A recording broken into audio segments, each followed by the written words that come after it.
that muted the whole time?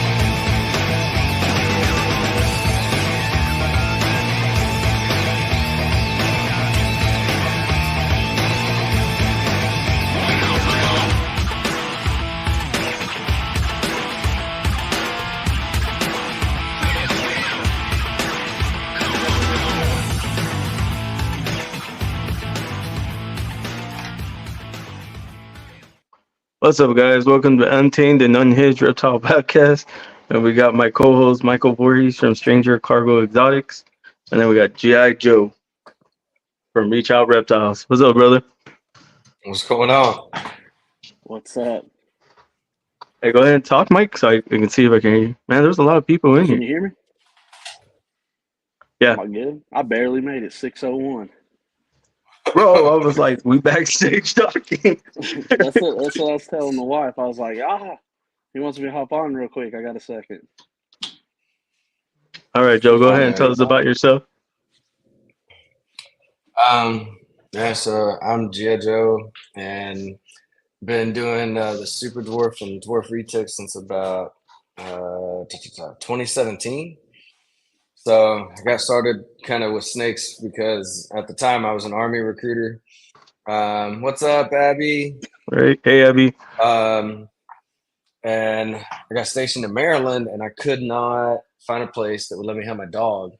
It was just a struggle, and with the military, everything's timelines, like if they don't match up, man, it's like figure it out. So my cousin took my pup, but it was like kind of boring, not having anything to take care of. So I kind of thought to myself, I was like, what could I get away with?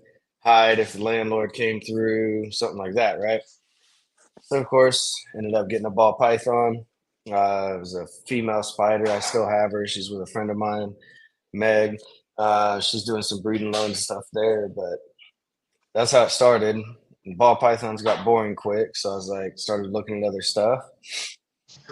And I kept a variety of different things throughout. Like I ended up with a pair of blood pythons. Those were really cool, but again, they're kind of boring, they just burrow and they're, and then I was like, what else did I do? I did green tree python. I did an Amazon tree boa.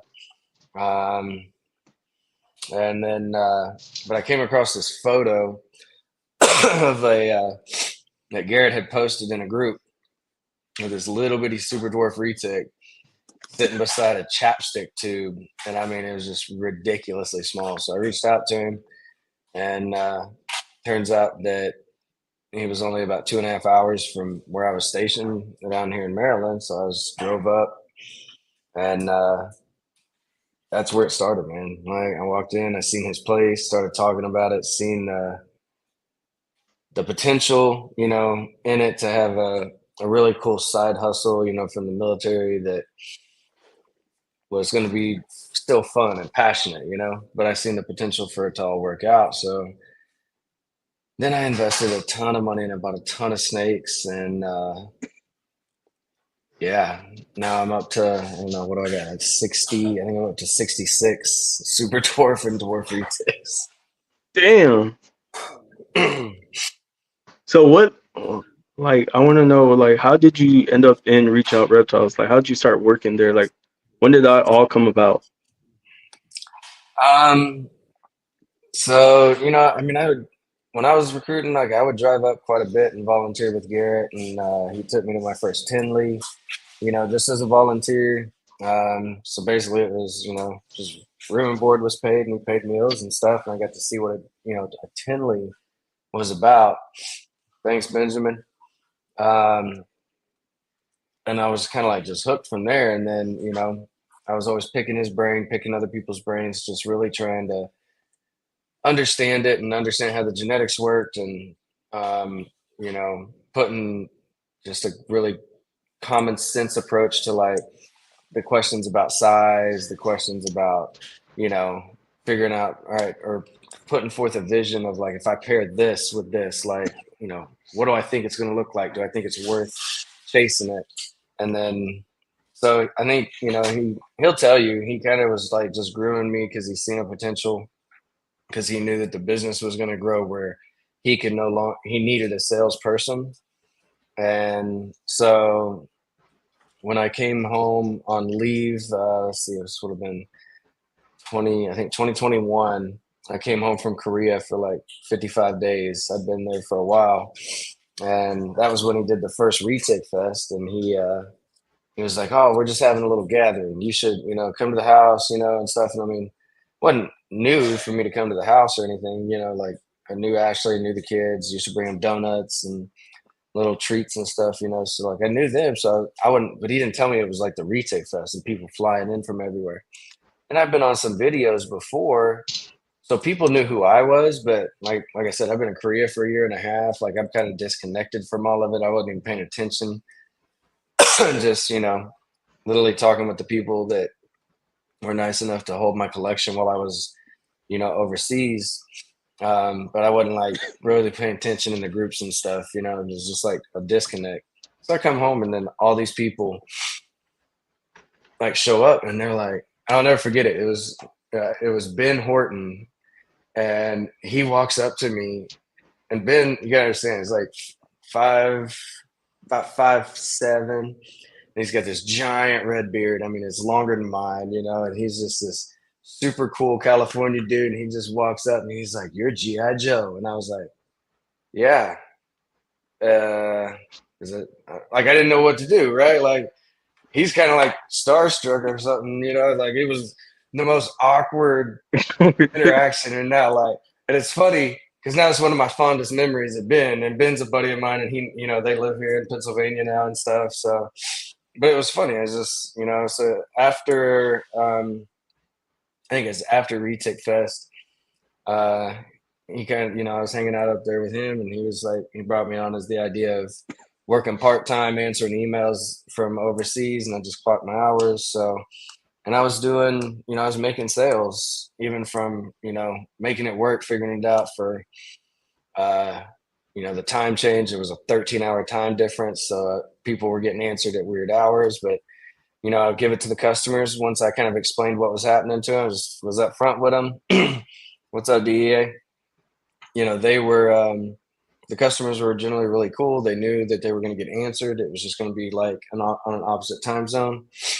But we made it work, and I was doing sales. So like when I got out of the Army, I just came straight here, and I've been and started off and doing the sales manager and just rocking it for the last 2 years. Beginning of March 4th, I think, was my 2-year anniversary from being full time. Damn. So let's kick it back to the beginning. When you first got into retakes, what was available at what price? Hold on, because I'm gonna go turn off this AC. I can't hear you. I mean, so there was definitely some different things that I bought. Start thinking about like my first animals. My first one was because a lot of people don't realize what's happened in retakes in the last 10 years.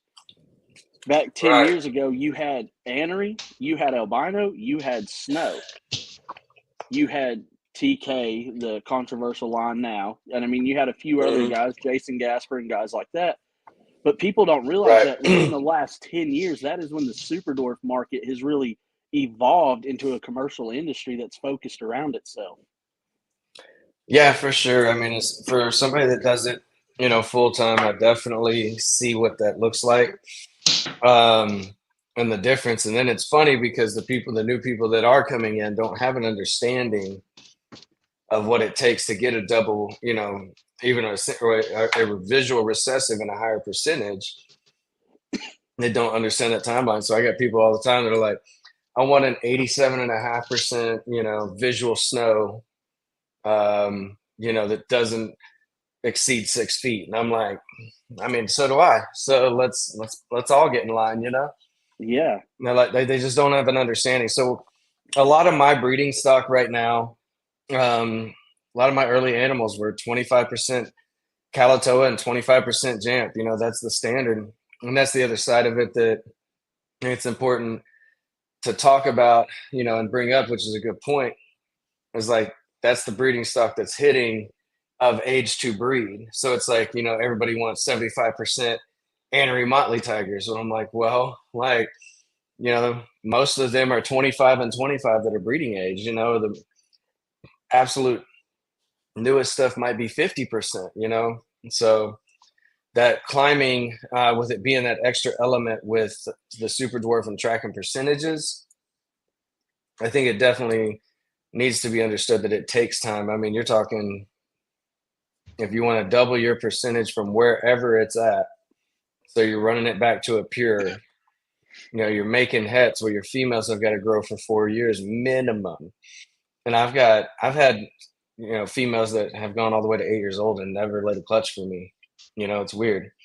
So, and I mean, wasn't just me, I mean, Garrett, was there for some of these breedings, like Rob was there, people that really know even more than me when it comes to the breeding were like helping making sure these animals, but they just haven't gone yet. And so it's like, And that's if what's they don't created the go, market value is people don't realize a mainland 60 eggs, a super dwarf 15 eggs. right. And it takes twice That, as long, 3 times as long to breed. So it takes 2 or 3 times longer to get that first set of genetics, not counting. I mean, you're going to spend 10 years to get just the base percentage of what you want. And then it's time to start over and start adding into that to try to prove out the albino or the other simple recessive genes in there. yeah. And that's where, yeah. So I think it's important to try and hit projects, in a certain way. And then, if it is anything, let's say you put that crazy triple recessive mainland male, right, to, what, pick your locality, but a pure female, and you hold that whole clutch and you start Hmm. breeding, right? Well, I mean, just 3 recessives alone becomes a 1 in 32 chance for you to hit the triple. Add in Tiger, now you're at 164 to hit the top of the line. 101 in 124 eggs if you've got 5 genes. If my math's right, I could be off, but I mean, it exponentially grows every gene. So it's like you take something like, you know, crazy that's got 2 incomplete dominants and three recessives, and you're trying to, breed a recessive to a recessive. Then what do you? The real question then becomes, the ones that didn't hit and they're all pos het. What do you do with those?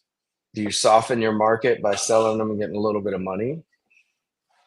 You know, do you, wholesale them to somebody that will, that you don't have to tell them what the breeding was. It's just like, here, small retics, this is what they are. And because, somebody's going to hit on a triple het, possibly, that paid nothing for it. And then now is in the market, and you know how people get, they will, if they can't move it, they don't They understand how to start market discounting it. themselves. And then, yeah, so they soften the market. And I think it's important to make sure that people understand They create a when false you're going value. for that, when you create, well, yeah, I mean, that is, it just, yeah, it's exactly it.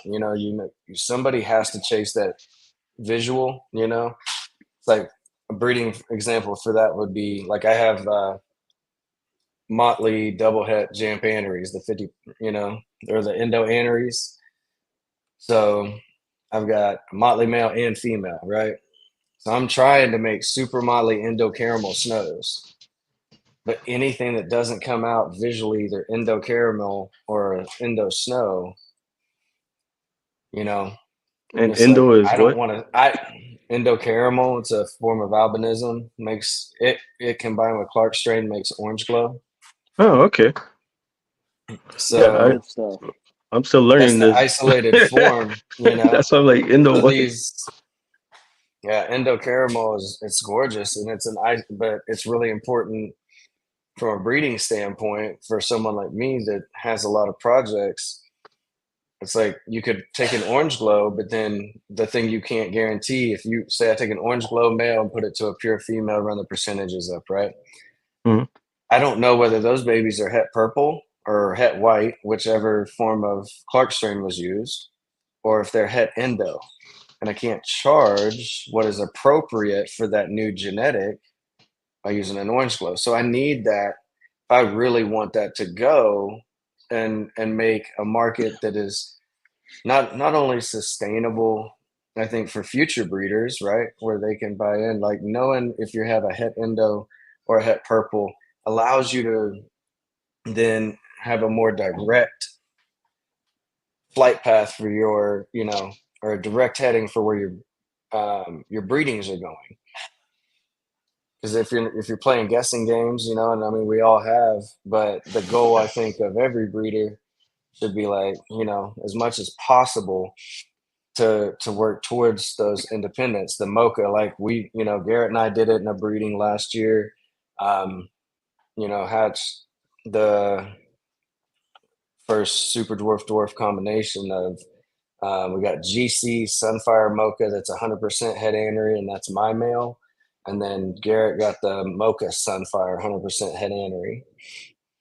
So literally I can take that, I can run that to anything and be 100% with everyone that's a het, that's going to prove het mocha, and they can either run a mochino to it and get mochas and mochinos out of that breeding, or they can run it to something Clark strain and know that they're going to make mochinos. It's not a guessing game, That's the positive side to that, Gene. We just need the capability that Rare Genetics Inc. is giving ball pythons. We need that on reticulated pythons, because now we're getting into spots to where we can't tell what's what het-wise on a lot of stuff. And an orange glow value to a Clark strain value, it's a couple $100 on a mainland, and it's a couple $1,000 on a super dwarf. For sure. And I got some friends and stuff that know the guys that do those testings and everything, and it's just a matter of, it takes time, and each one of those tests though is like it's $100,000, is what he was telling me, is like, so it's like how much money it takes to formulate it, and then to run it, it's fairly expensive. And I think that when you look at the difference in the ball python market versus the super dwarf and dwarf you have a retic higher market, return. The return is much higher. That's why there's 50,000 ball pythons on clearance market, but there's literally less than 500. There's 1%'s worth in super dwarf and dwarf. So I definitely agree. I'd love to have it, but I don't think we're the priority by any means, and that's just numbers wise. So unless anybody wants to pony up, several $100,000 to, philanthropists to make us super dwarf and dwarf breeders know what we're doing. It would be a lot of money. Really helpful. Really helpful. That's a lot of money. It's one of those things that it would increase the value in these animals, I think, substantially, when you can eliminate the maybe and sell a guarantee. For sure. But like I said, it's just creating that market. When you look at the numbers, it ain't happening soon. Well, we'll just say we have Desert Ghost and Hypo and Red Lace and all that in retics, and they'll prioritize it. You think so? Yeah, I mean, we'll just say we have Desert Ghost, Hypo possibilities, but we got to figure out what's what, and we'll be on top of the list.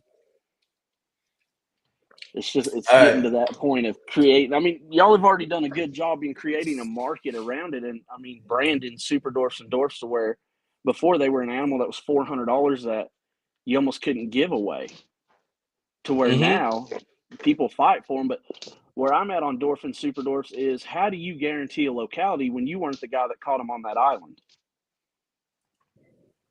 That's a good question. I mean, it's a fair question, and you're basically given exactly what we know that the patterns kind of look like to match up, right?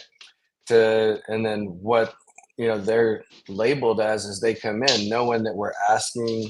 Well, I mean, this was years ago, and this is long before me, but so by all means, this is like hearsay because it's secondhand knowledge, But as it's been told to me, when we were still importing, there was definitely the first group that came in where they, had. That's why we have the old school SD. We know they came from it, but they weren't labeled. Then that was a request, and I definitely know all the arguments, and I've seen them and everything. Like, oh, if they're paying more for Karampas, then they'll label anything a Karampa, But You know, I mean, I mean, it's look you're at talking. anything that's in the wild is worth substantially less than it is in captivity. Oh, for sure. It's Because if just you one of can those. I easily think like, that should go off size versus genetics at some point when you can't guarantee it. I mean, when it comes to sizing, I think you definitely give it your best guess, and a 2 foot variance is what we give to say, hey, this is based off the parents. Um, Yeah, I'm with Josh on this. How do y'all figure out the percentages? The lineage of the okay, yeah, I'll parents. get that. So I'll answer that as soon as I finish this one. But like you're given an estimation, and then you're educating your customer to say, hey, this is what the size of the dam is at this age. This is what the size of the sire is. You give them as much information as you can to be transparent as possible. And the other side of it is everybody thinks that, especially new people, higher percentage equals a smaller animal. And it's not always the case, I mean, it's really not. It depends on, how that animal had been bred to come to that size and stuff like that. And I think that there's definitely variances. I mean, the reality is you see it in anything that's born, right?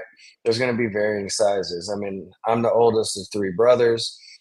Like my middle brother is 2 inches taller than me, and you know, built like a barrel, right? Like he's stronger. Hell, he has literally picked me up over his head. I weigh 200 pounds. I'm not light, you know, but he's Damn. way stronger than me. My youngest brother is, an inch taller than me and got 40 pounds on me. I'm the little brother, even though I'm the older one. There's going to be size disparities. That's why you give them, you're honest with them, and you give them, what you think based on the parents is here's a 2 foot, and if it's larger, it's larger. Sometimes, there's definitely been clutches where it's like, okay, nope, these are, from a larger dam to get the genetics in, so it's like, hey, these could range anywhere from here to here, and we're just honest about it. Um, I think as what a far as lot of figuring people out forget percentages, is go ahead. Gasper's old lines were dwarfs that were 14, 16 feet. Yeah, but you gotta look at what from well, actually I can't say anything because I do know their size, but I don't know Gaspar, and I don't like to do the hearsay stuff. I know what I've heard from other breeders that knew them, about like how they fed and stuff, but I don't know that, so I'm not gonna repeat Yeah. anything. No, and I know it too. And I mean, I'm just But they're throwing definitely big topics out there. lines. Yeah. I mean, it's like you're saying, anything. I think it's easier to give a size reference than off of the parents versus a locale reference, is what I'm trying to say. Because you can guarantee a Well, size to an extent more than you can a locale. Because you have the for parents, sure. you produced the lineage. You weren't there to catch those snakes when they originally originated out of the wild. Because animals go Yeah, from and one island to another and then they get picked up from there. And I mean, everybody knows how the old import and stuff used to go. It was whoever could get the dollar first. It didn't matter where it came from. like I said, I think you give the best that that we have the knowledge of, and tracing it back and stuff to say, what did it import to as and known. I mean, they definitely each have their own look to an extent, and I mean, when you're talking about any locality, they all do. Philippine has a very distinct look. Ternate has a very distinct look. Halmahera. It's not just these 7 localities. There's so much more to branch out to. And they each have a distinct look. I mean, nobody is going to pick up a Ternate and say that this is a Kalatoa. Like, at least nobody that has any kind of knowledge. And if they did, and they wanted to die on that hill, then we would all watch Rodney mow them down in every Facebook You group, said it. right? You said But it. but that's the reality is that there are there are certain looks, right? And so you're not going to pass a Tombalongan off as a Kayawati. You're not going to pass a Salayer off as a Karampa. I mean, that's what I'm saying is like, if we can trace it back to say, hey, they were importers. This is what I was told. They matched the description, you know, and everything. Though, if you're hitting that, then that's the best you can give. And if you can't hit that, that's where the term old school SD comes in. It's like we know they came in as SDs. We don't know the Yeah. locality. We can say, hey, and I think the longer that I breed, and I definitely get the opportunity to look at all the ways that different localities influence different morphs. Um, I definitely think even with the old school stuff, you can have a kind of an educated guess um, as you learn that stuff. You know what I'm saying? Like there's a certain way 100%. that Coyote colors up. So if it's an old school that and those, it's got a lot of color, I might lean towards Coyote, and based on the pattern, stuff like that, right? But Madus, there's all of them out there, and so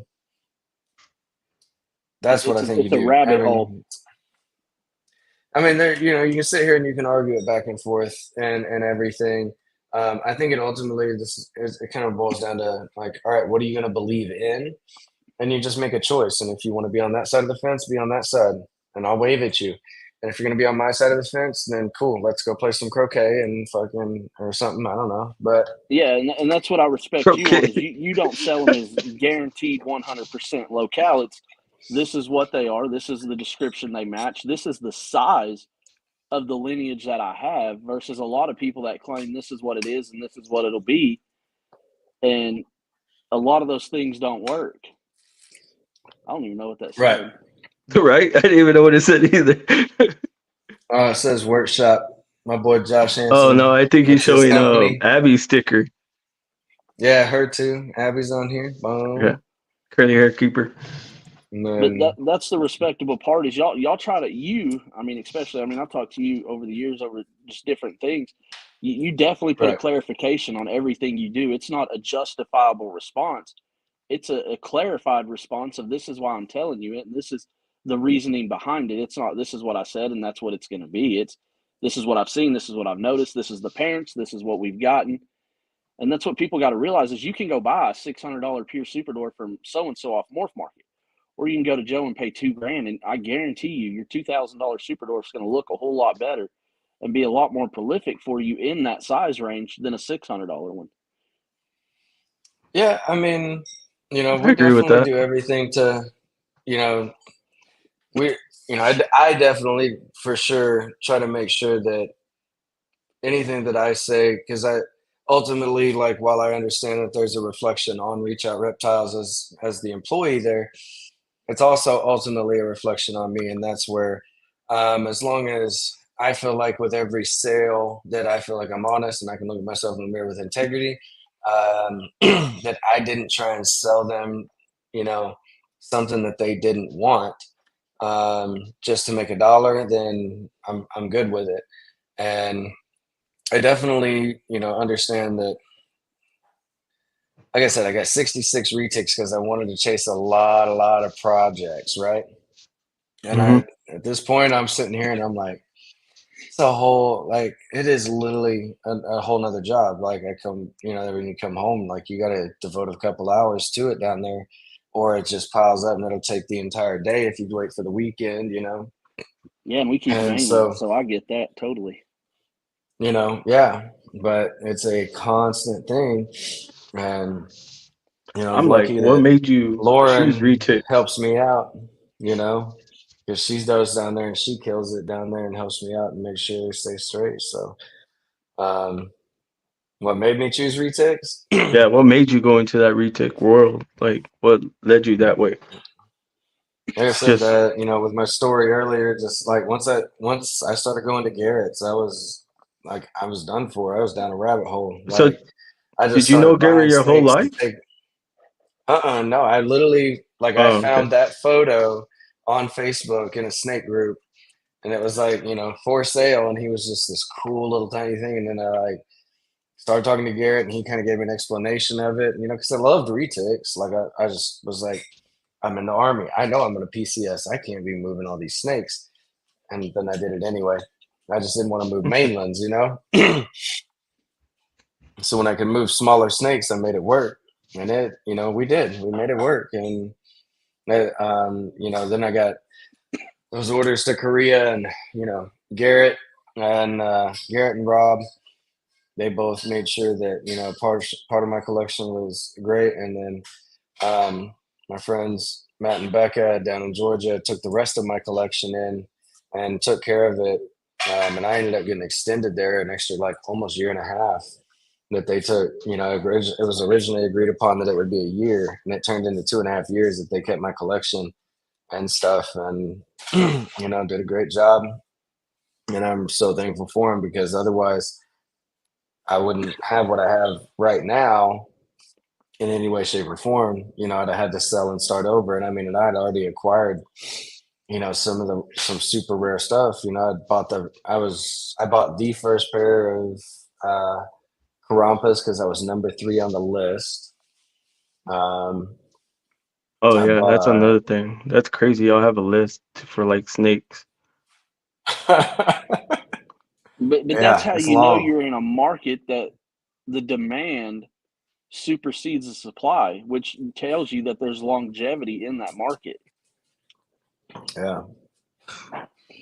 And there So is. And I'd rather be in a the market that the biggest key supply is is low.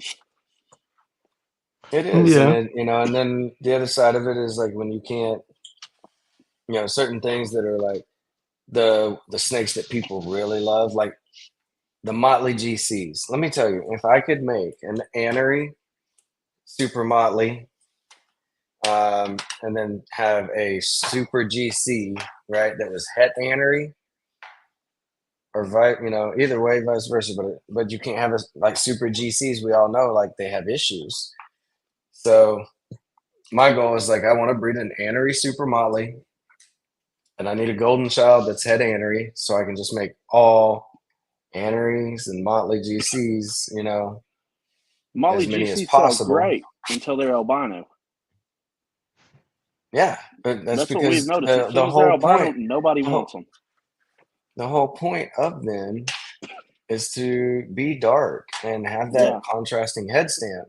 And I mean, don't be wrong, like the albinism from a breeder standpoint is great, but I mean, they don't look as good. They just don't. I mean, the albino wash, it's literally washed out.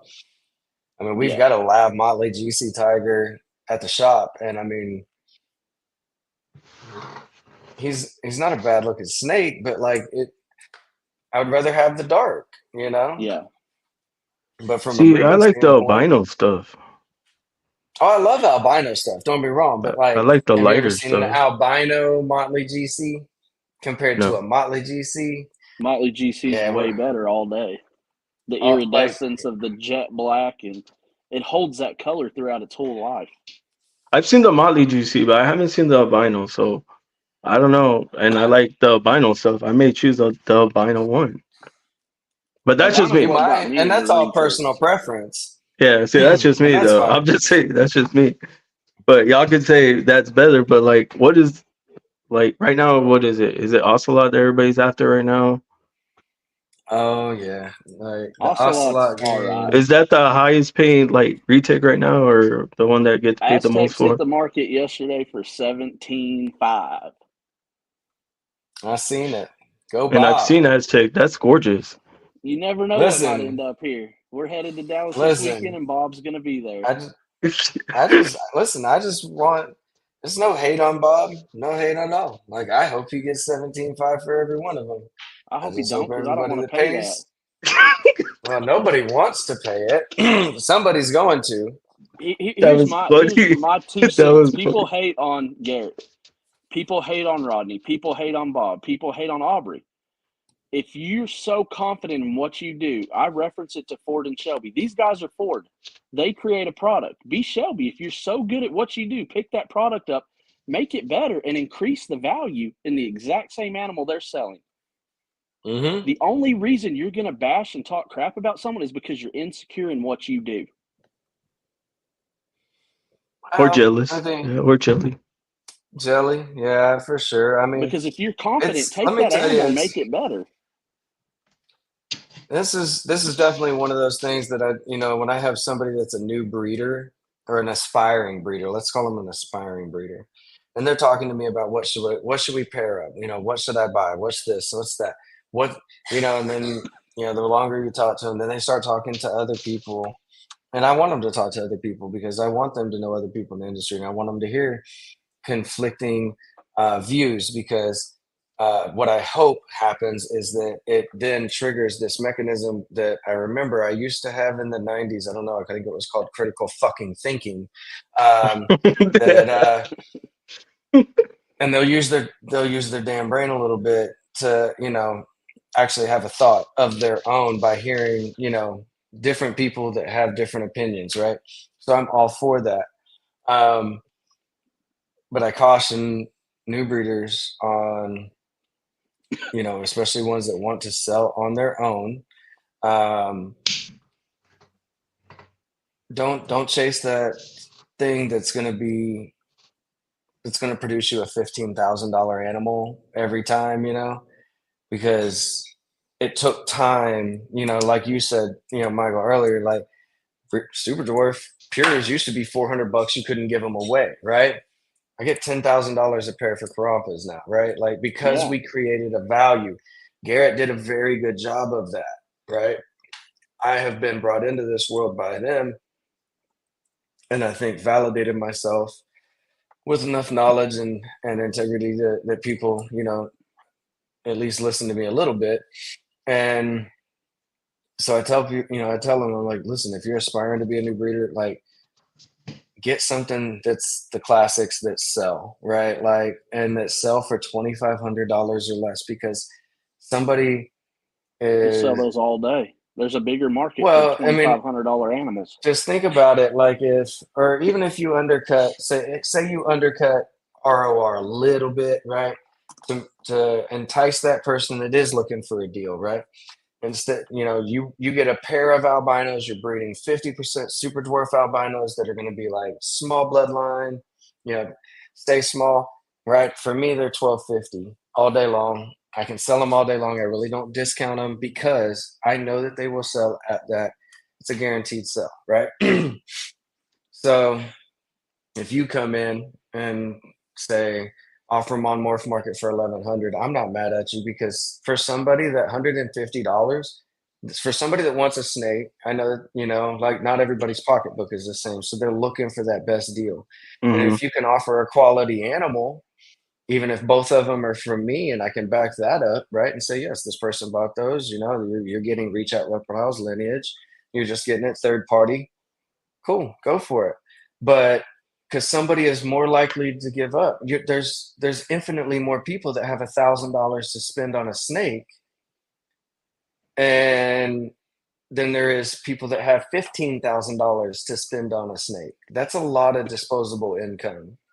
So, and like, if you want to be, if you're new, you've got to establish this trust. You've got to make people understand why they should trust you. Why are you credible?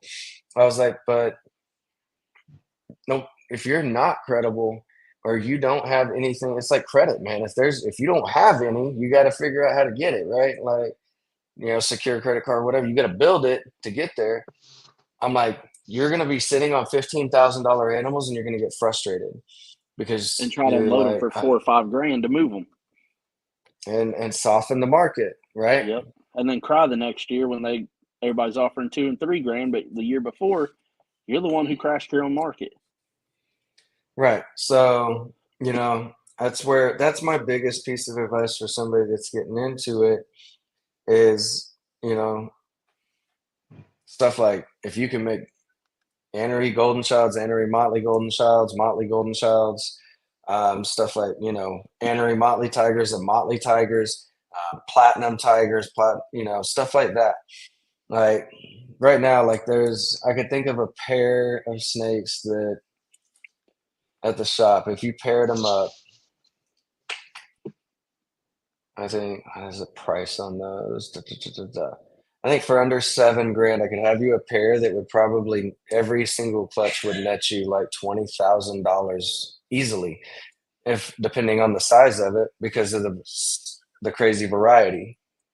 It's an platinum Annery Motley male that's 75% SD. It's a mixture of Madu and Kalatoa, to an Annery GC Sun Platy Tiger female. Like that combination right there, right? is just going to be phenomenal. Platinum Annery tigers. I made them Those are gonna this be last gorgeous year. babies. Oh, dude, they're insane, and they don't sit because the color is so intense. I'm like, that is the perfect pair right there to hand somebody and be like, boom, like start it now and use all that to pay for your kid's college. Like it would be See, and instant. I call that the get them hooked. Those lower end investment Mhm. animals, get them hooked to where they produce that first clutch. They make that money, and then that's when they come back to you and they're like, "Hey, all right, like I really want to invest. What do you have? What is step 2?" Well, yeah, it's easy when you make your investment back, and then it's like playing with monopoly money at that point, right? Yeah, and it's that sense of So comfort that they develop for themselves to play And with then it. what? sure. And then what? You quit your 9 to 5 and start doing that full time? I would never. I still got mine. So, some people do. He's also, y'all both y'all like, Some people do. Nah, People, I won't. I mean, I kind of do. I don't know. Like, I do what this is full time. what is your 9 to 5 job right now? What do you do right now? I, If I'm Bring you the can sales pictures say, of if you manager at can't, what's Reach. cute on Facebook. No, I'm the sales manager at uh, Reach Out Reptiles. Like oh, I that's all you sell do. snakes. Yeah, that's it, man. Like Oh, okay. I thought you He had does like the I'm, face for another day Reach I'm. job Out. or something. Nope, that's my day job is working for Garrett as a sales manager. Oh, okay. I thought you had like something else besides that. I thought that was like part time or something. Oh, my bad. Used to be. It Hmm. That's cool. used to be part I time. want to do that. Hey, let me be your sales manager, Mike. My shit sells itself. I don't need somebody to do it. I was like, Quality damn. over quantity. I mean, when you have 10 females and you breed 3 or 4 and you don't saturate your own market, I mean, you sit on them. I mean, you got to sometimes, and people don't realize that. When you produce 4 clutches and the next year you're discounting everything, that should tell you right there, hey, maybe this year I should produce 2 clutches. And then when you're out of Well, babies that in or change up October, like what your mail is to offer what the people want. I think yeah, the other side of it is, people really like they need to look at the breedings and say, okay, what sells, what doesn't. I mean, and I'm just as guilty. Like when I first got into it, I was like, I want to make, like, I bought a $15,000 animal, so I was like, I want to make a 15. They say you, Joe. Yeah. What's up, Josh? um, but what was I saying? Damn it, he threw me off. your $15,000 male you Oh, stripped to buy. yeah, right. So I bought a $15,000 male, and I was like, I want to make $15,000 snakes. Now, let me tell you, after a couple breeding seasons, I give a shit less. Like if I'm making that, it's probably for me to hold back, To have a right? genetic powerhouse in your inventory. That's me. Honestly, now I would rather take almost every single female I've got and make snakes that are outside of pure localities. I would rather make snakes that are $2,500 and less all day long because I will sell them that quick because I know what people want and I know it sells. So I Man, I just gotta get on adjust. y'all's I level. Y'all adjust my making me breeding. cry inside. I mean, and I try, and I don't hold this like knowledge any kind of secret. Like if they ask, like I am happy to share. I'm like, I think this is a good breeding. I don't think this is a good breeding. Um, I advise you to buy this male for this reason, right? And here's the future if you do, right? Here or buy this female, and here's what you can do with her for a long time. Um, and stuff. So it's nothing that I'm just not the type. I don't hold stuff like secret. Anybody I could sit here and literally list off any and every genetic I have. Same. If people wanted to know, there's nothing secretive going on with me. It's just not the way I operate. Um, if you want to know what my breedings are, I'll tell you.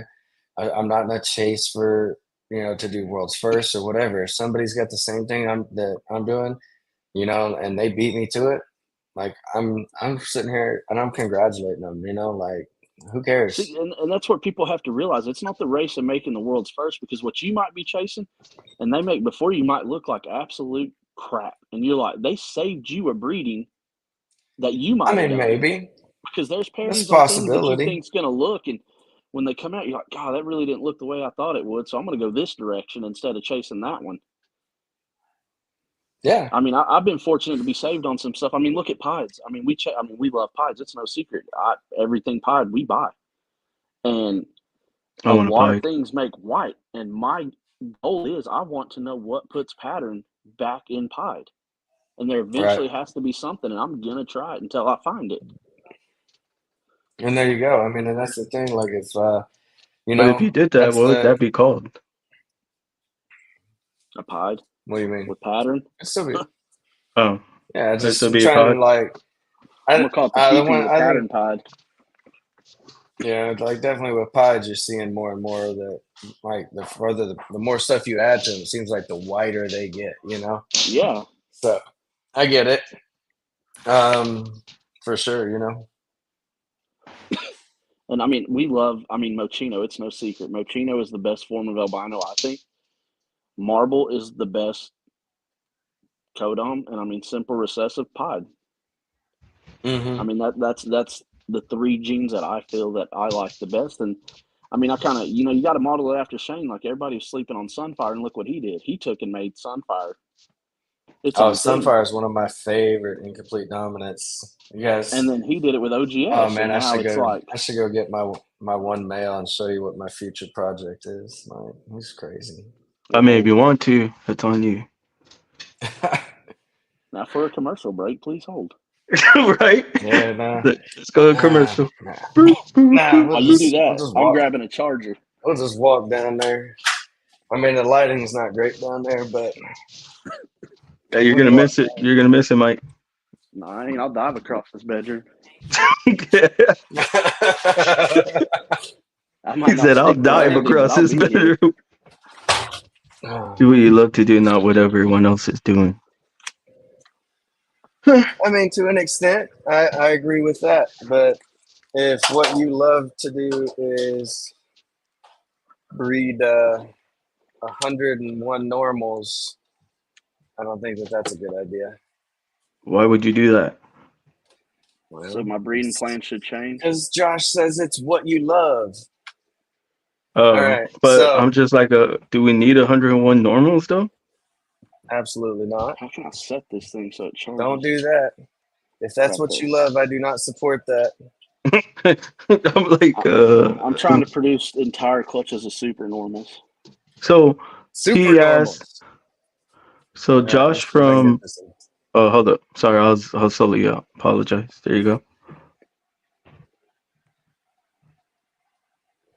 I mean, he's all right if you like Sunfire. That's gorgeous. That dude is insane. I will give you that. So he's gonna go to a pure Kayawati female that has almost as many rosettes as he does. Hi, bud. How are you? He can be a little spicy sometimes. Yeah, my male does the same. He looks just like my male when he tries to run. There we Mine go. still tries to like, I don't know, he's a runner. He comes out of that box, he's a runner, he's a track star. So that's Kane. He's pretty cool. So God dang it, not a these bad horse little, flies. not a bad little guy. Here to do dishes, as y'all can see behind me. Oh, come here, bud. So yeah, it's one of my projects that I want to do. Those, and then keep those back, and then do the Super Sun, with that pattern. I think it'll be insane. Come here, buddy. What is that? So that is, let's see. I gotta keep playing with the lighting a little bit because it Yeah, sucks down here. Come here, buddy. there we go. So that is the GC Mocha Sunfire head annery right there. To That's me, gorgeous. Mocha GCs are where it's at. We have a Mocha GC Anthrax, and he is That I insane Really? want. looking. Look at that. That is So gorgeous. I love Mocha GCs. Oh. he's pretty cool. He was pretty cool. So I like those, and then I like I'm a golden child big period though. anery. Oh, here, hang on. I'm looking all weird now. I'm a big anery fan, right? Um, and so that's kind of the way I really want to start pushing projects more and more. Like, don't get me wrong, I'm not going to let go of the snows or anything, but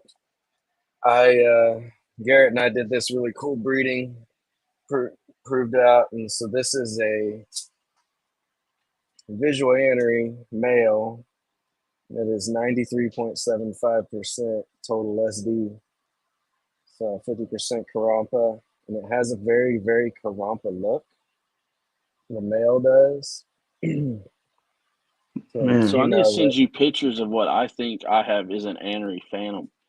It's from a posset to a posset, and I think it's a visual Anery. I'm very Okay, sure on yeah, her. yeah, I'll take a look. Definitely, if you can put like do a picture like beside its siblings and stuff, it helps. Get back in there, Scott. You can't go out in so there. this question right here is asking, what about a phantom Oh, motley male to a male to mochaccino a female?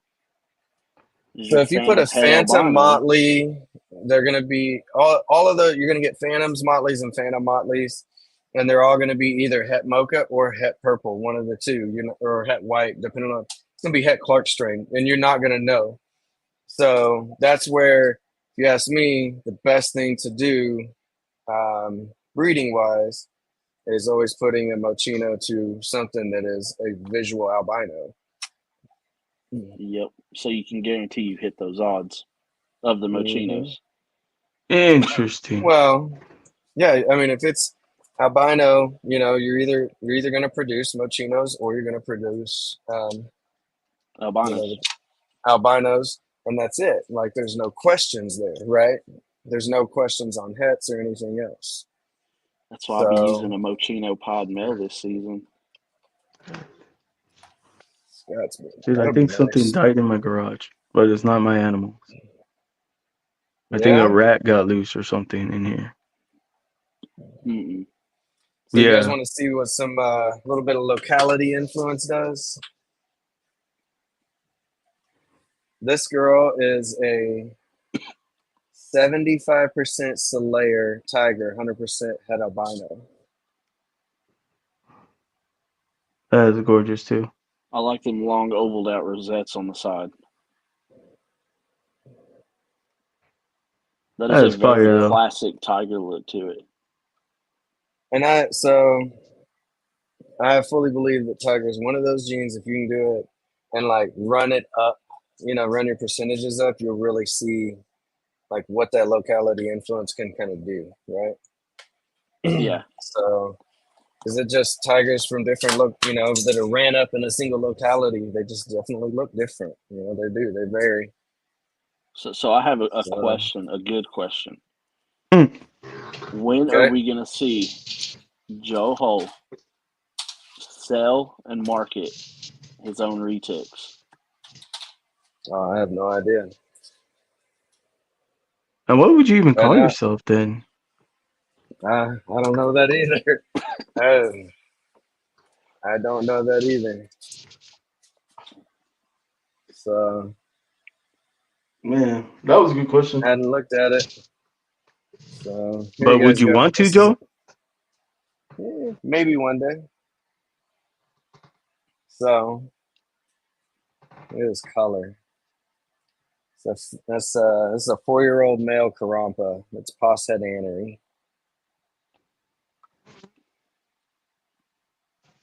Hey, Joe. One. Oh, it's Todd.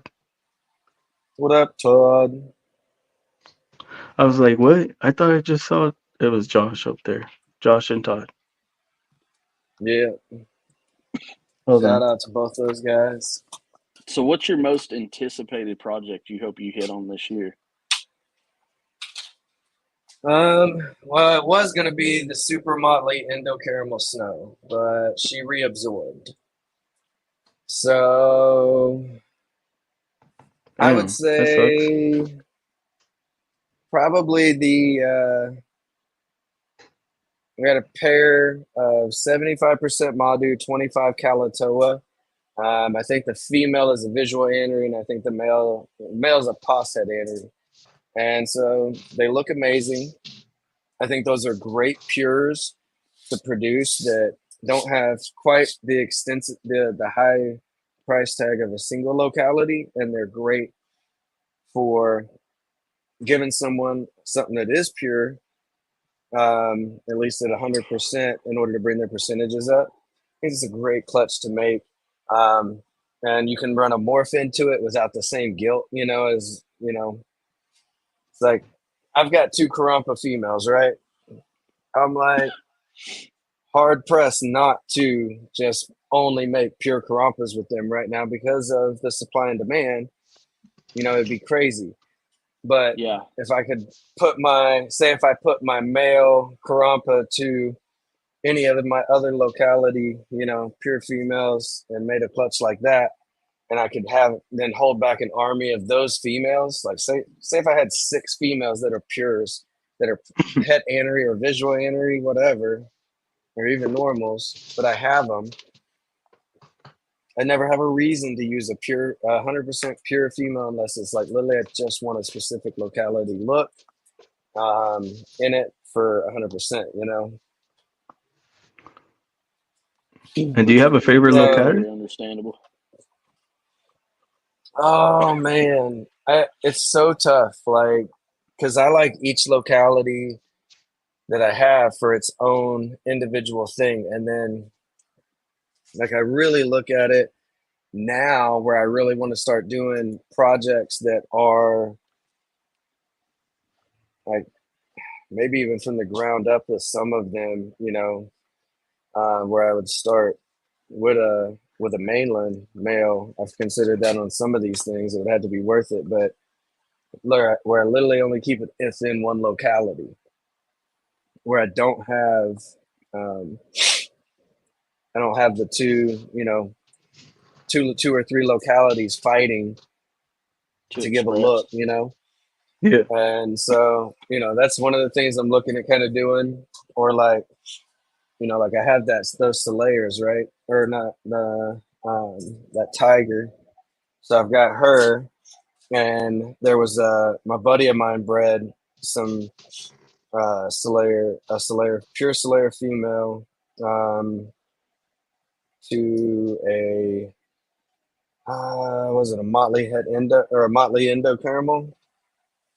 So I picked that was like one of the only snakes I bought last year was this female Motley, but that's because I have the male that's 75%, right, and a tiger at 100% het albino. So I'll prove whether or not she's het for Clark strain or if she's het for Indo as she ages. Oh, you're feeling spicy there, huh? I was like, is he But it's showing? all select. Yeah, I'm trying, but she's like trying to nail me. Hang on. But it's literally all Solaire influence, right? And so that's the reason I bought her. And I mean, I'll be honest, like Solaires are bigger, so generally they're not as expensive and stuff, which she wasn't crazy. But the cool part is like the one thing I hate about Solaires, they're always musking you. She calms down a little pretty quick, but like you see how rich that, and she's just a motley, but she's supposed to be het Indo. And I honestly like looking at that color and stuff. I think I would guess that she's het Indo, not het Clark strain, but Yeah. it's still to be proven, And honestly, what I'm hoping for in that is that my male proves het white, because I just think it's going to be. I think that Indos that are het white are superior to Indos that are het purple. Or we use white or het whites here. So, and I definitely glow stuff. Nice, and I think that's and it's not that I think that the het purple looks bad. It doesn't look bad. I just think that one's superior to the other. And Yep. so that's the one thing I don't have is I don't have any white phase. I have a lavender snow. I have an awesome visual white tiger snow that I keep trying to get Chris to get. Oh yeah, I have the picture. Is that one? Yeah, that was yawning. Yeah, let me see. This one. Let's see, Rose is out, so The worst picture that one, right? of a snake. Yeah. So, sweetheart, come here. You It guys looks want to like see she's gonna a bite. snake that is crazy light colored? Come on. Man, this guy has some like good Come stuff. on. Come He on. hides it in the bat cave. Yeah, he's in the back. See, Hey, come here. that is gorgeous. What is that? It's a lavender snow produced by my buddy Adam Hamlin over at Motor Coil. That's nice. But it's crazy how white, like, she has so much white And up and that's what down I her was trying to side. So, explain to Chris about this visual white tiger, how her white is different being a snow from just being a regular Clark strain albino. Yeah, you can see right. it though. It's right there. Look at her pattern. I wish I Her, can zoom in, but I can't. but that's like the worst example picture of her. Yeah. In person, she is just bone white, being a visual snow. But being a white face, it's just one of those ones you really got to want. So this is the sister to the one I just had out, and this is the purple. But even she's got insane white up and down her side. She looks good too. Right? So it's Yeah, cool. I mean, I think the so biggest thing that I'm probably looking forward to in breeding coming up though is going to be when I've got one female I held back that is still, from my very first clutch, right, in 2020. So I'm like looking forward to her being able to finally breed. And then I'll have a snake I produced that's now breeding for me. I think that's like a pinnacle for any breeder that stays in it long enough. Everybody makes a post about it, and stuff and how cool it is. And so like that's my next hit point, I'd say. Mine's probably the Mochino Pod male to everything pod well, wise. if I get that female, my male's gonna go to that. So what do you think of that, Joe? That male with that female. I like it. I like it. That's a platinum, right? Yeah, the male's just The yeah, it's a platinum.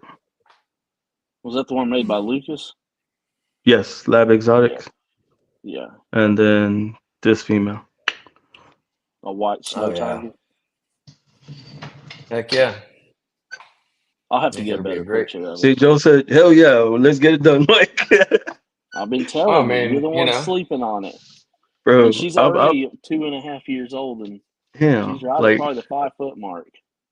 right now I've been like sitting there just listening to Joe because man, they like cleared up a lot of stuff. Like when you were asking them certain questions, I was like, oh snap, Here's what I have to say: when Joe talks, be a sponge.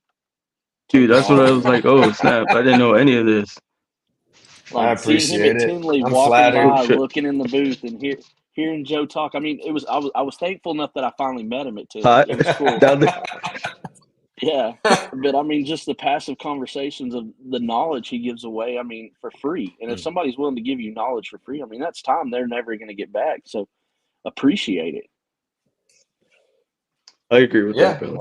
I do, and I, I just, yeah, I know they say, you can do But I still anything didn't get well, that don't do snow, it that for big snow free. female. I was supposed to get her for 500. Y'all didn't let that deal happen. Yeah, I mean, it's tough out here, if you threw an extra zero on there, I might consider it. I'll put 2 extra zeros, but we're gonna put a decimal before them. I was like, wait, what? That's still 500, bro. Mm, that's not nice. You're Hey, trying to get me fired. that was good though. That was good. My Then, deal is I then, would love to be in super dwarfs, but to try to get into super dwarfs and create a market to where it's a good source of revenue for me, I don't have the name. It would have to be one of those things to where you partner up with somebody like ROR or you or somebody who sells the clutches for you, because y'all are going to get the most amount of value because y'all have the market's comfort in what you sell. I mean, and I think there's definitely some truth to that. And I think that, for anyone that aspires to, be a breeder that is independent, I think it's just a matter of understanding who your competition is and what they bring to the table. And then, I can tell you one thing is that ROR and myself and Garrett, nope, none of us ever discourage anyone from, if that's your dream, chase it. Um, a lot of times we will, especially if they are our animals, when you try your hand at it, um, and everything, and it's one of the things. It's tough. I guess that I don't realize that I make it look easy. I think that I kind of gotten that off of people that like when they talk, they're like, oh, well, Joe sold a $25,000 animal. Obviously, it can be done. I'm like, yeah, but like, It's all I on how know you who I sold approach it it. to, and Yeah. I know who I sold it to. I know like what their stuff is. Like, I know like why, what is it actually an animal that's worth them spending that kind of money for their collection? Is it not? Right. Or it's like, hey, Joe sold out an entire clutch. Or, for instance, like Tinley. I took 42 animals, I sold 23, right? And cleared, a good chunk. And it was actually our best show to date as far as both the amount of animals sold and money made. I was there when you sold a good one. And, but that's the thing is like if you're around me and stuff, and I'm just a people person and I like it, and I also have my system set, figured out with my volunteers because I'll be honest, like Tinley, like in Schaumburg, it's my volunteers are the ones that kill it, like Kim and Nathan C and James and little James, and, and Aaron Metcalf. Like I promise you, like I sold very little. I closed the deals to help, for them, but those guys are the ones that do it. You Yeah. find somebody that's passionate about what it is, and I promise you, it's worth it. Whether don't if you can get them to volunteer and then compensate them in some kind of way that you feel like it's appropriate, then they're there because they want to be there, and they're literally there. They're not there to Yeah. talk the numbers or anything else. It's like, no, let me tell you about the snake, right? And anything that enters my mind, right, about when talking about it is that they don't think about it like that. And now the person is literally just falling in 100%. love with the snake, Yep. not any idea of value behind it or intrinsicness. And that's what you want anyway, especially for those people that want to be pets. And then my volunteers know that like if it's like if they come across somebody, they know how to read the people too. Because if it's somebody that's like, hey, I want to talk about a breeding package, right? Then that's when they grab me or Garrett. Because they're not trying to, I tell them, guys, don't if you don't know, you don't know. Pass it off, right? And that's what I'm saying. They just every one of them, they kill it. They do great. And they're the ones they sell more animals than me. I just close them and write cards, man. That's what I do. Yeah. Um, and I think money, a lot more people would be a lot more successful if they kind of step back and took that approach, you know?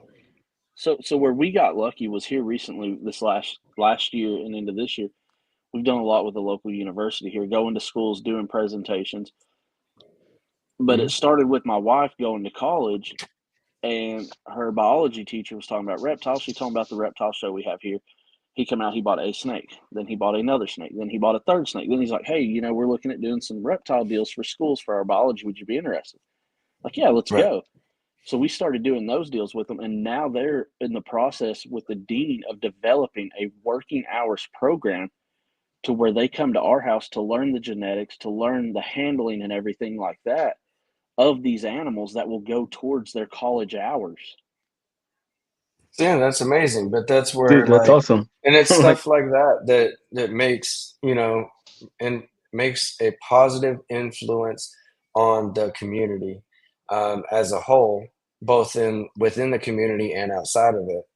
And I think that you should definitely be looking for any opportunity to do anything like that. It doesn't always have to be on such a grand scale. For instance, like me and Abby and Jody, her husband, and um, my girlfriend Lauren have like my town hosts one Thursday night a month. What's it called? The Trenum Night Market, and so they let us set up down there for free. Um, and we just bring snakes out, and Abby and Jody have got they've got boas. They got a Brazilian rainbow boa. They've got retics. Now they've got a scrub, but like we had a variety of different snakes. I've got an eastern red throat indigo that's a sweetheart. I bring out every time that everybody loves. We bring retics and stuff, but it was great. So Abby and Jody and I, we all did that last year, almost every month throughout the spring, summer, and fall. I think we missed like 1 month, but we would literally have people coming up and saying the only reason they were even at night market was just to come back and see us and like talk to us more and be able to see the snakes. And we had so many people that touched their very first snake, or we were able to educate them and make them realize, hey, these are not like what you think in your head. They're not what's in a horror movie. They're not slimy. They have a personality, 100%. right? And I think for me, the way I definitely teach people and stuff is it's always at your own pace. It's at your own distance. You can be as far away, but I make it relatable. Because everybody was taught from a young age how to read a dog's body language, right? You're not going to walk up to a dog that has got its head down and its hair up on end and try and pet it, right? Because you're probably going to get snapped and get hurt. And we were taught that as young children. Yep. So that resonates in a very deep psychological point in their brain. And so I'm like, if I can teach you, if I could show you how a snake has that same body language that you could read, just like a dog, if I could show you that, would you be more comfortable? They're like, And they are. oh yeah. And when you make them think like that, and it's like, okay, think of this just like a dog. And that's where for me, I have some of my snakes that are a little spicier than others, right? And so they're great examples that like initially, right, until you hook them or whatever, they're a little defensive. And I'm like, okay, do you see this, right? And I can sit there and I can point it out to them from the distance that they're comfortable. And literally, I think out of everybody that's been to my house that has never touched a snake before, I think I've only had one person that's actually walked out and still not touched a snake. They were like, I'm good. I'm gonna walk. I'm seeing it, but like I'm not gonna touch it, right? But they would never been as close as they were, so it was a huge step for them. And that was the selling point for this biology deal is how many kids want to go and sit in a biology class for 2 hours a day, once a week? Not a lot, but if you can put the animals in front of them to where you learn the genetics, you learn the biology, you learn the reproductive and everything like that. Now he has a lot more kids that want to be involved in this biology department because now they get the hands-on interaction that wasn't available to almost every university doesn't have it. Right. And so we're lucky enough to do something What up, like Bob? that. How are you? Where I think it'll be beneficial long-term for the hobby because retics are like pit bulls. There was somebody that had one that was mean, and then that story traveled 10 towns over, and you have the biggest, meanest snake that ever existed. And all it was an off day that it was supposed to be fed, that it wasn't. And you picked it up and it struck. But yet, by the time it made it to the other town, it was a 20-foot-long man-eater. Oh, yeah. And I mean, I've got that with, I get the same type thing with retics or with super dwarf retics. Is like, oh, they're super flighty or they're super bitey all the time. And I mean, when they're wild caught, from. You come from a place that you are prey. You're going to naturally be right, defensive and flighty. Exactly. So when everything eats you, you're not going to hang around to see what your outcome could be. Yeah. And that's 100% it. So I'm like, Well, and that's maybe. even like, you look at that, and I think that's part of like how you see a color change is, from a baby to an adult, how much they change. I think it has the same effect and idea, I think when they're little, like, I tell everybody, I'm like, you could literally put this thing on a hook and a largemouth bass could eat it as a baby. It could be bait. And so I'm like, if it could be bait, if everything can eat you, then your colors are very like dull and you're trying to blend into everything, right? But then as they age, they always color up brighter, and because like, okay, now I'm not on the bottom of the food chain. Let me flex a little bit, right? And I think that's why you see them color up and they look better as they age. I mean, like look at platinum antares. Out of the egg, platinum antares are like, meh, whatever. Yeah, they're Give ugly it till 2 they're years. adults. Give it 2 years, and that thing looks like freaking gold melted onto a snake. Yeah. Like it's phenomenal. Hmm. And I like platinum. Same thing with look at albino sunflower stuff. Once it ages, it is bold, oh yeah, but it's getting it 100%. past that stage. But I don't know. But I gotta hop off. We got some family stuff to do. I just thought Oh, I'd you jump on real quick. you jumped Later, on, bro. Michael. All right. Later, I'll brother. catch up with y'all. Appreciate you. We'll have to schedule a part two. Oh yeah. Yeah, Hopefully, I can I'm do like if that. Joe wants to. Yeah. I can do that. It's fine. Awesome. Well, I will see y'all later. Y'all carry on, and I will follow up with both of y'all later. All right, All brother. right, Appreciate take it it. easy, Thank you bro. for coming on. Later. You got it. Man, you had some good questions because I was like, those were not the question I was gonna ask. I was just gonna stay straight positive, but like generic questions, but that was good I think they were all great questions. Like, because I like right now I was just gonna what ask up, like Jay? what is the most exciting part of working with retics for you?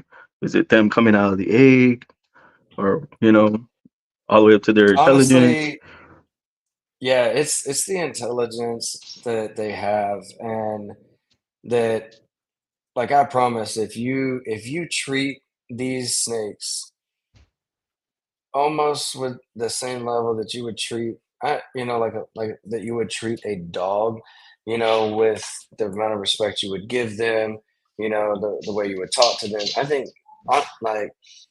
one of the best examples of that you can see is Abby, the curly hair keeper. Mm, Go watch her. I mean, and I'm so fortunate that I know her and I get to like hang out with her and her husband and go over there to their house and and actually see. But I see how her snakes interact, how they have choice-based handling, and it's because you give them.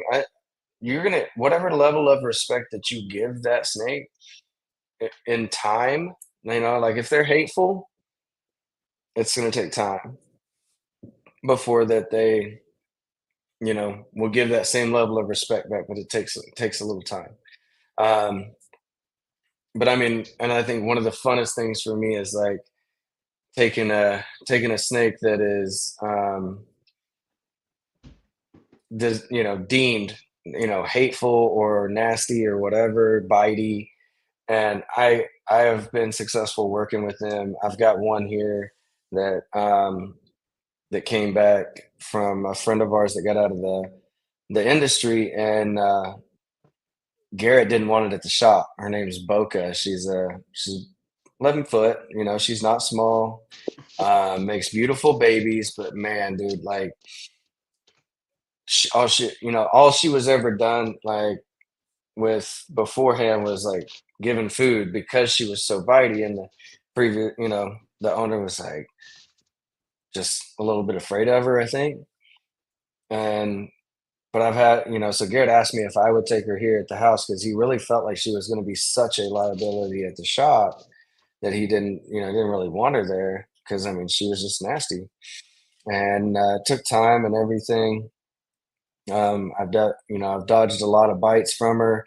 She's got me a couple times, just barely. Like I've been fortunate, but I've been making sincere progress. Like I'm at the point now where I can reach into her cage and take her water bowl out and switch her water out without her trying to bite me and lunge out of the cage.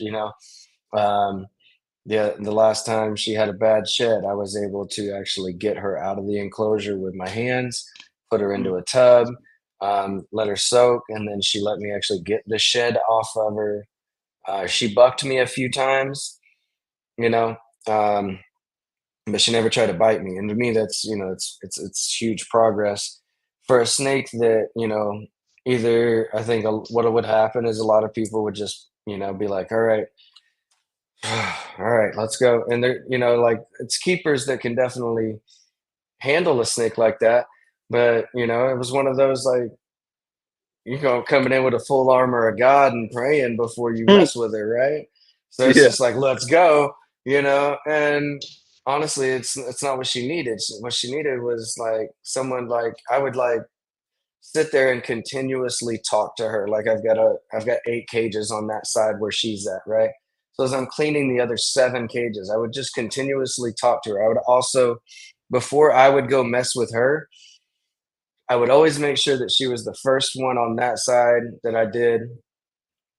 But I would always take a moment. I would calm myself down. I would really center, like try to center my energy to make myself as calm as possible before I messed with her. And I would come in, I would talk to her. And this is all something that, Rob, he was the one that, really kind of taught me a lot of that.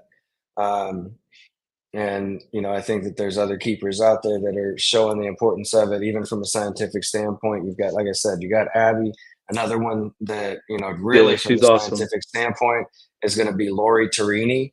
Um, you know, so I think, like it really does. It boils down to how much respect are you going to give that animal, how much, effort and time and care. Not just, look at it as, all right, this animal's, she's a hard ass, she's mean. So I'm just gonna go in, I'm gonna jerk her out as quick as possible, throw her in a tub. It's never a positive interaction.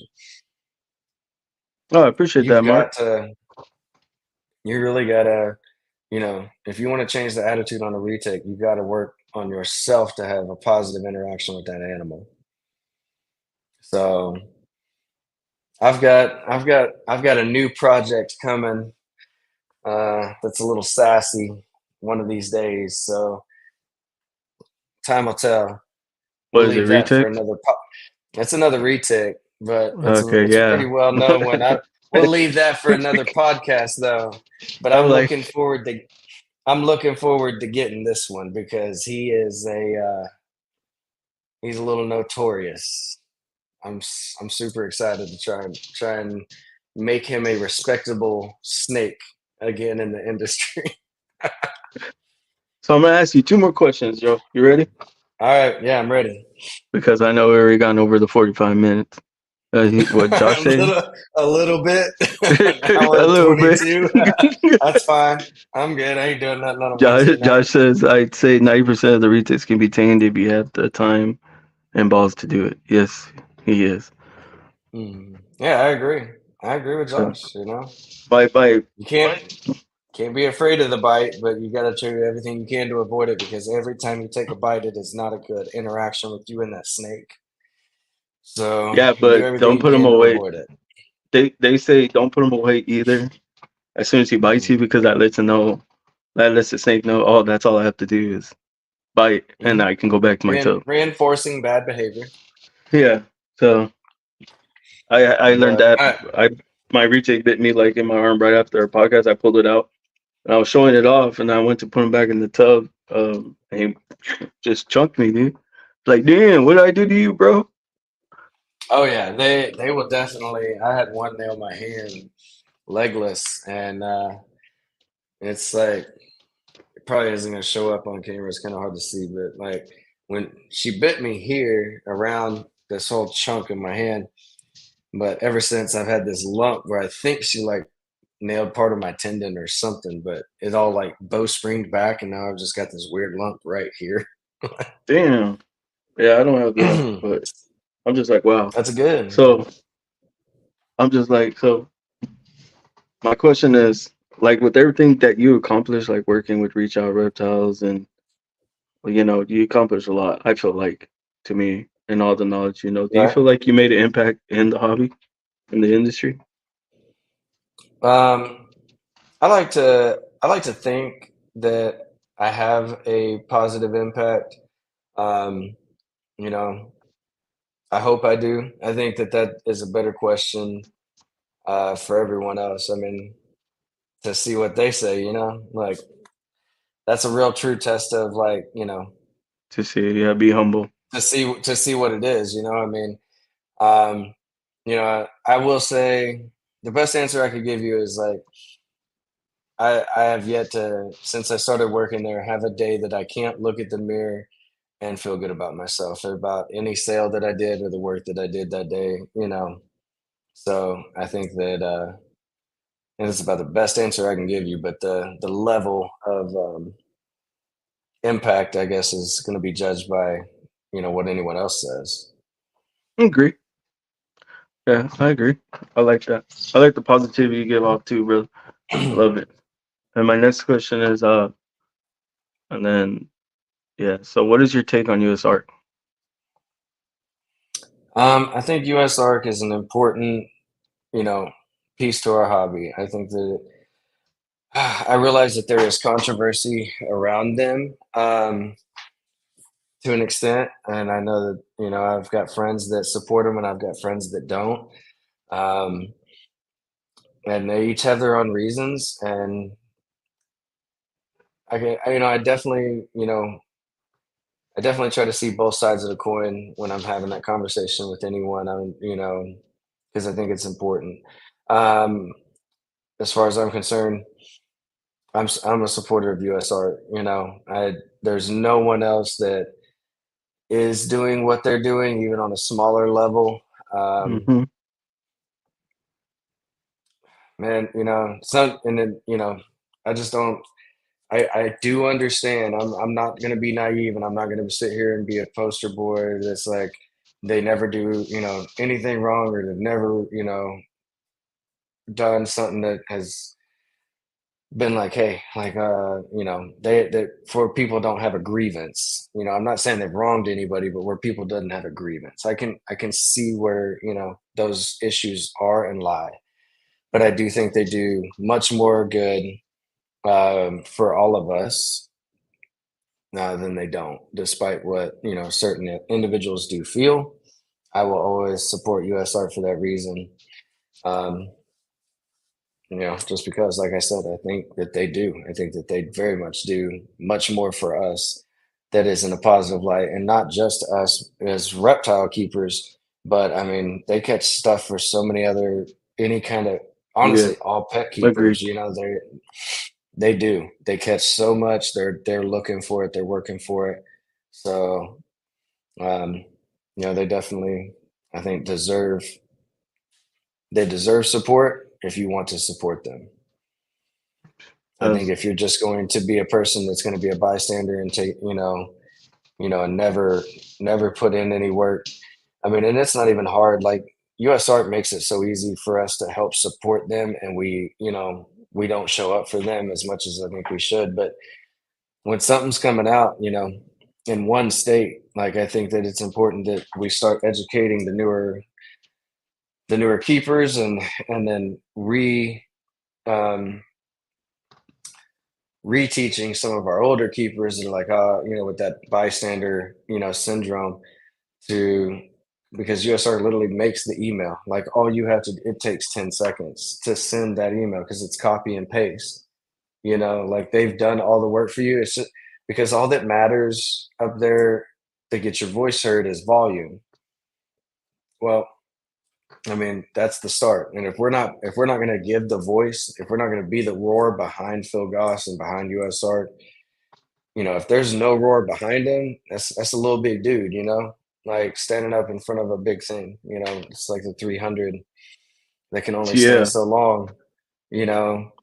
And I mean that's the reality, right? But if the rest of the nation's behind them, that would be my call to action. Is like so just subscribe, and when to USARC, and then if they ask you to send an email to somebody, take 15 seconds and do it because it's a copy and paste thing.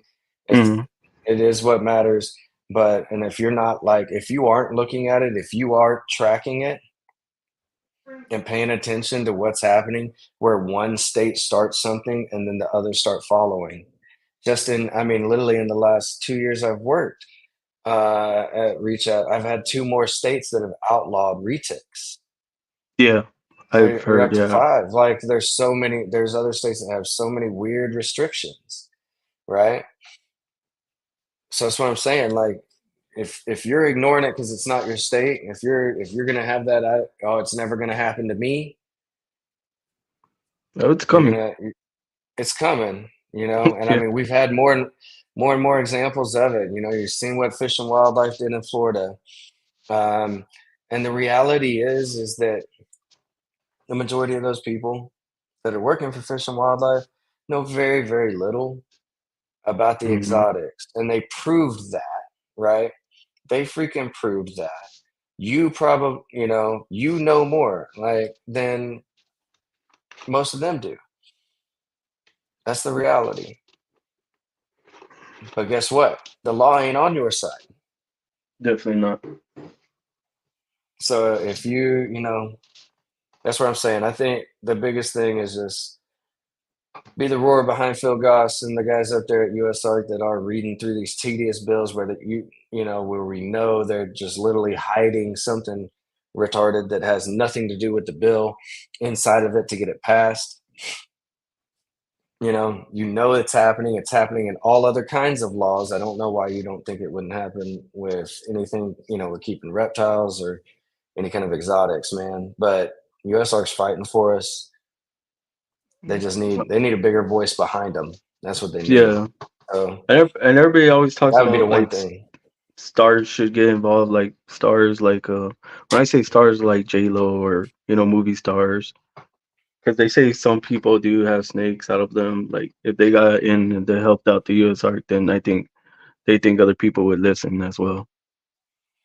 Yeah, and I mean that if they're willing to do it, I'm telling you, I think it'd be great. They're an asset. It's I think it's wild to me, like how much people put stock in what somebody that makes more money than you has to say. But the reality is, that's the world we live in, and within social media and everything else. So take advantage of it, and if we can get them somehow, some way, you know, to just throw a tweet out there or a post or you know get on a Something. podcast with Phil Goss and stuff. I mean, that's it, and like it helps. And I mean, I, Phil's asked the same thing I've asked. It's like he's literally begged everybody, just guys, we make it so easy for you. Copy paste the email and hit send. That's it. It's a I, volumes game. It really is, and because it is a volumes game, your voice matters, your vote matters, no matter how much you think it really doesn't. When it comes to that, volume matters. So yeah, no, yeah, I agree with all that you just said. And I was gonna say we also had Vanessa on the show before. Like I love Vanessa. She's awesome. Vanessa's which amazing. Vanessa? I know a few Uh, of them. Costanza. Costanza? Yeah, Yeah, she's she's awesome. awesome. Yeah, she's awesome.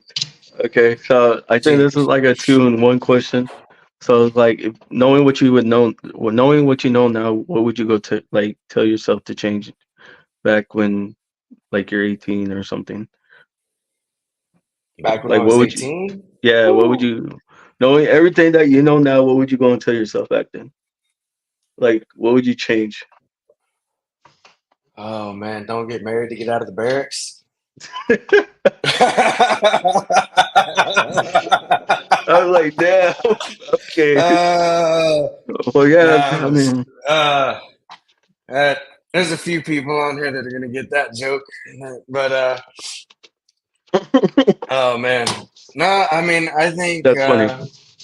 knowing That was everything I funny. know now, I would have. I mean, I definitely would have, picked up Pures when they were cheaper and stuff, and I mean, got into this earlier. See, I told you, he knows. I know he knows. But because I know I have a passion for it, right? So I think I'd have definitely like chased it earlier. Got in on the ground floor and some stuff. If I had all the breeding knowledge and everything that I have now, I mean, it's kind of like. I mean, it'd be like a Back to the Future thing, right? It Yeah. goes back with the sports Like, book, and it's just like what like win all the be like, bets go and do everything. Like this. that would be the thing to do, right? Like just pick your niche and then figure out how to do it. And, ooh, thanks. Did they come Ooh, out of the fridge?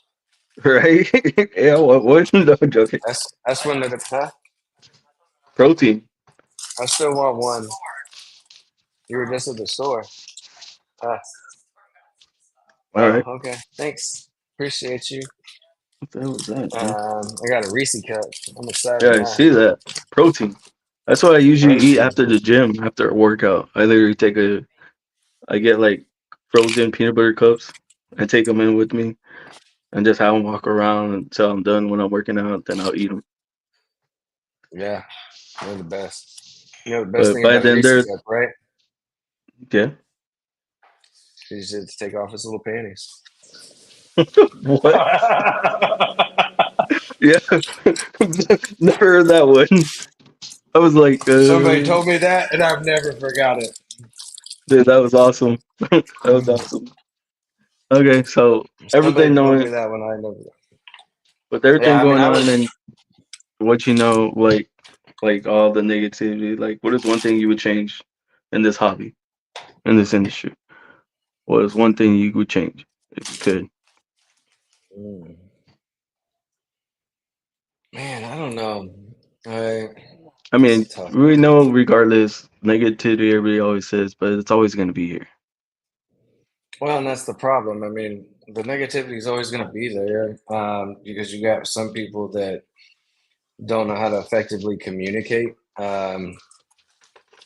I would say, take a little bit of a class on effective communication to be able to get your point across without having to try and tear everybody down. I mean, it would probably go a long way.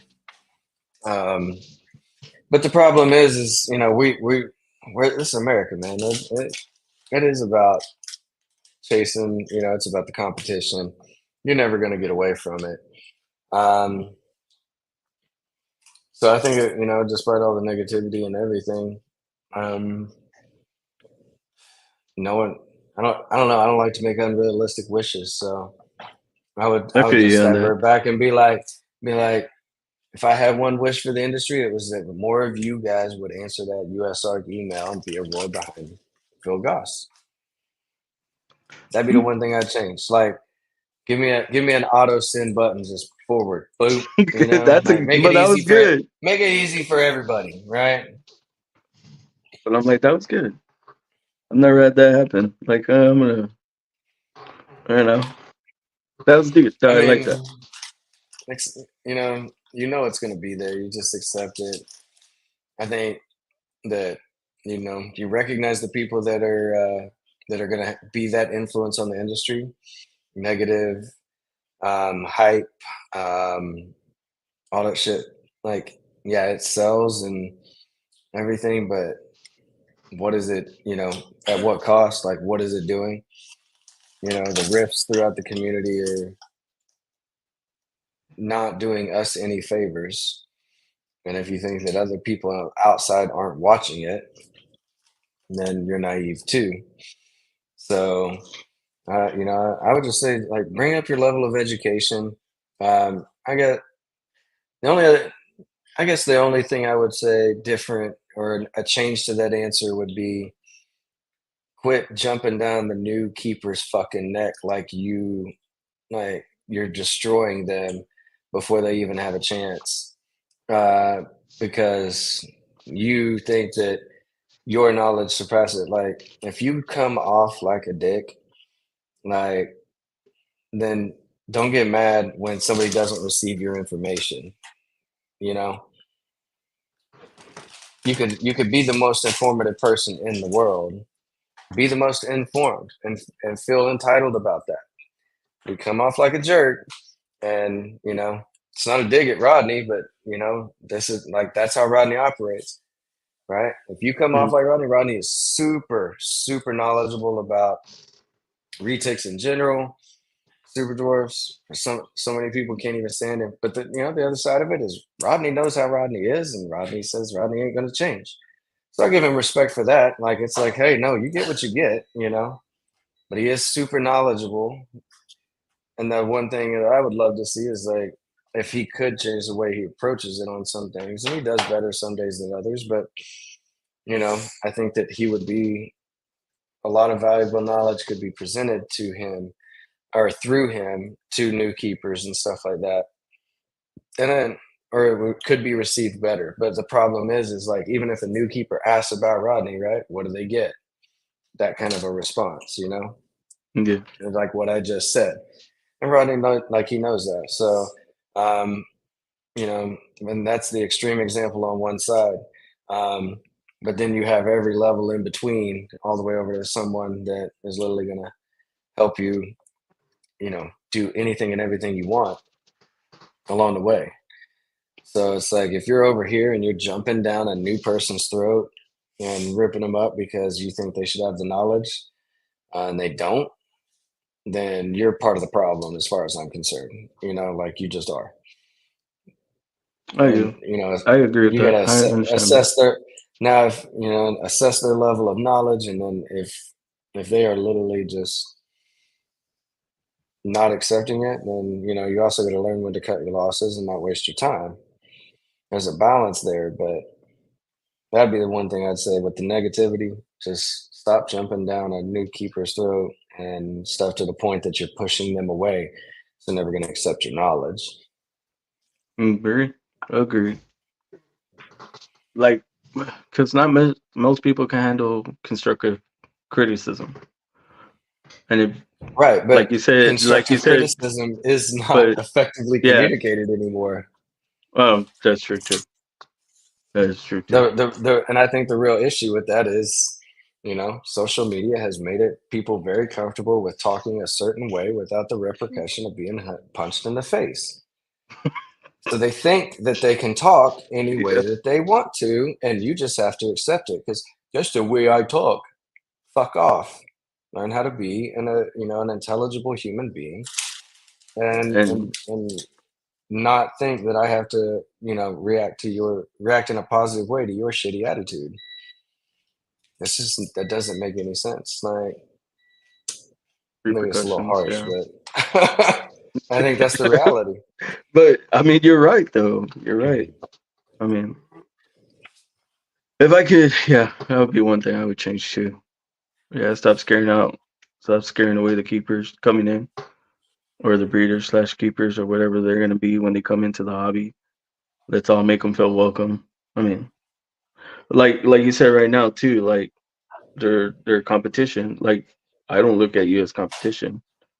Then there are people like that too that don't look at others as competition. They feel like if we work together, we can go, higher up, which I Right. do agree with that. So 100%. I mean, I mean, collaboration goes a long way. and then there are those people that do look at you as competition, which I don't understand, but I'm not going to get into that. It is what Yeah, it is. it is what it is, and you're gonna have it. I mean, I'm for sure you're gonna have it. The one thing, yeah. Despite No. what you're feeling, you are responsible for your actions. Mm, yep. All right. Well, before we get on out of here, Thanks for coming to oh my TED Talk. no, but before we get on out of here, did you plug yourself yet? Like where people could find you, reach out to you? Oh, no, I don't think so. Go ahead. So on Instagram, hang on, let me make sure that I spell this right. Because I don't. All right, so Well, while you're doing Instagram would that, be GI_Joes, so JOES_SDS, so GI Joes SDs. And then on Facebook, it's just JOE Joe Hall. So, or you can hit me up, if you're got the shop number. So, or through info@reachoutreptiles.com would be another option, or the shop number is 412-925-1933. They can get me there. Lots of I was different like, ways. I got your number, so I'm good. Yeah, you're good. I was like, I'm good. Don't I be was like, I giving can that reach out out to to Joe everybody. whenever. Yeah, I'm not. Don't Don't worry. be. Yeah, I was like, I'm not. Don't worry. I'm not that guy. The But shop so, phone what'd I you can think of this? control on time. What'd you think of the podcast so far? I mean, I had a blast, man. An hour and 45 minutes went really quick. So I Actually, don't I know. felt I don't know like how many. I don't know how many started with us and are ending with us, but if you are, I appreciate it. Thanks. Thanks for there's quite a listening to few me here ramble. for you. Yeah, there was a lot of people here for you, Joe. I would say that there was. they're in and out, but I mean, they were here.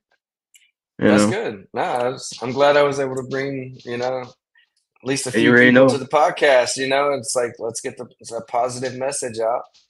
So And, I like it. I'm like, you already know too. You already know I'm gonna come with you right now. One positive message before we get on out of here. What's my positive message? Listen, like, understand where to draw boundaries. You don't. Not everybody needs to eat. Not everybody needs to eat at your table, and it's understandable, or it's for you to understand where to make that boundary. So you do that, and your life will improve. And I agree. On that note, guys, I want to thank you, Joe, for coming on. All the people watching it, appreciate y'all showing love for Joe. Make sure y'all like and subscribe. Thanks, guys. And then remember, lift each other up, love each other, and we'll all go to the top. That's For it. those who don't see each other as competition, but I'm here to lift up others, spread positivity and love. That's it, man. On that note, we're out of here. Y'all have a good night. Appreciate you, Take Joe. it easy. Yeah, man. Wait for me backstage. Got you. All right, brother.